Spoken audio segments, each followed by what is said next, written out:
میں جے پور میں گیا، جے پور میں میرے بھائی گیا، جے پور میں ایک صاحب حاجی صاحب ہیں، ان کا ایک بیٹا ہے،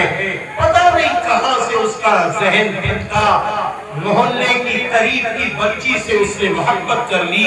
اس کی ماں نے اس سے کہا میرے لال شادی مت کرو، یہ بچی اچھی نہیں ہے، لیکن اس نے اپنے ماں باپ کا دل توڑا اور اس کے بعد اس نے شادی کر لی۔ میرے بھائی وہ کروڑ پتی بچہ چند سالوں کے اندر اتنی مصیبتوں پر گرفتار ہوتا ہے جس کی کوئی حد نہیں ہوتی ہے۔ بعد میں وہاں اللہ کے محبوب سے پہنچے تو وہ بچہ کہنے لگا میری یہ سمجھ میں نہیں آ رہا ہے کہ ہم کاروبار سے بھی فلاپ ہو رہے ہیں، ہم ہر طرف سے بٹ رہے ہیں، ہماری صحت بھی خراب ہو رہی ہے، ہمارے گھر کے جھگڑے بڑھ رہے ہیں، میری سمجھ میں کچھ نہیں آتا۔ تو وہ بزرگ نے بھاپ لیا، کہا بیٹا کوئی غلطی تجھ سے بڑی ہوئی ہے؟ کہنے لگے ہاں ایک غلطی ہوئی تھی، میری ماں میری شادی کرنا چاہتی تھی اپنے قریبی رشتے دار سے، میں نے کہا نہیں میں شادی کروں گا تو یہاں سے کروں گا، میری ماں راضی نہیں، میرا باپ مجھ سے راضی نہیں، لیکن میں نے شادی الگ سے جا کے کر لی۔ جب سے شادی ہوئی ہے شادی کی بربادی ہو گئی ہے تو فوراً بزرگ نے کہا جا اپنی ماں سے معافی مانگ لے، جا اپنے باپ سے معافی مانگ لے،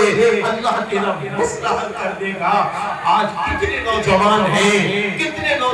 ہیں کہ شادی کے نام پر ماں کو رلاتے ہیں، باپ کو رلاتے ہیں، اور پھر یہ سوچتے ہیں ہم نے اپنے معشوقہ سے شادی کر لی، تم نے شادی اگر ماں کو رلا نہ دیا ہے، باپ کو رلا نہ دیا ہے تو یاد رکھو تم کو بھی رونا پڑے گا، تم کو بھی رونا پڑے گا، کیونکہ میرا اللہ ماں باپ کے آنسوں کے قطرے کی لعنت لیتا ہے۔ آپ نے دیکھا نہیں ہے اللہ کے محبوب بہت سارے محبوب ایسے بھی ہیں جنہوں نے بہت قدر کی ہے، ماں کی خدمت کی ہے، اس کا نتیجہ ان کے سامنے اتنا اچھا نکلا کہ قرن کے آپ سوچئے نا کہ سوچئے کتنے بڑے بزرگ ہیں، کتنے بڑے بزرگ ہیں، شیخ عبدالقادر جیلانی رحمت اللہ علیہ ماں کی خدمت کی وجہ سے کہاں سے کہاں پہنچے، لیکن آج ہم نے ماں باپ کی نافرمانی کی،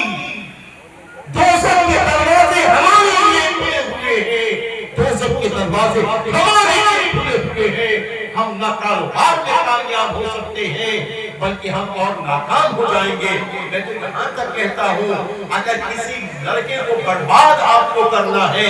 کسی لڑکے کو چاہے کھڑک پتی ہو اسے برباد کرنا ہے، اللہ نہ کرے شراب کا نشہ نہ دو، خالی عشق کا نشہ دے دو، برباد ہو جائے گا۔ کیوں؟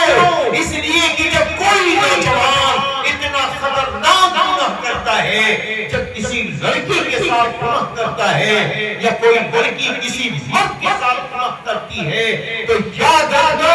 روایتوں میں یہ باتیں موجود ہیں، آپ صلی اللہ علیہ وسلم نے فرمایا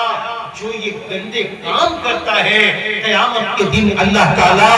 اس کی طرف نظر بھی نہ اٹھائے گا۔ تو کیا تم یہ سوچتے ہو دنیا میں کامیاب ہو جاؤ گے؟ ہم نے دیکھا وہ بھکاری ہو گئے کیونکہ اللہ برکت کا دروازہ روک دیتا ہے، اللہ رحمت کا دروازہ روک دیتا ہے۔ کہاں جاؤ گے؟ کس رخ میں جاؤ گے؟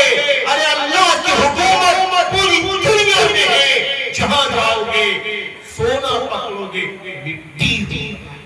آج لوگ کہتے ہیں نظر آتے ہیں، اسی طریقے سے آج ایک چیز اور بھی دیکھی جا رہی ہے، چھوٹا بھائی اپنے بڑے بھائی کا اکرام کرنے کے لیے تیار نہیں، بڑا بھائی اپنے چھوٹے بھائی پر شفقت کرنے کے لیے تیار نہیں۔ ارے میرے یارو معمولی مال کی وجہ سے، معمولی مال کی وجہ سے، کمروں کی وجہ سے آج ہم نے اپنے بڑے بھائی کو چھوڑ دیا،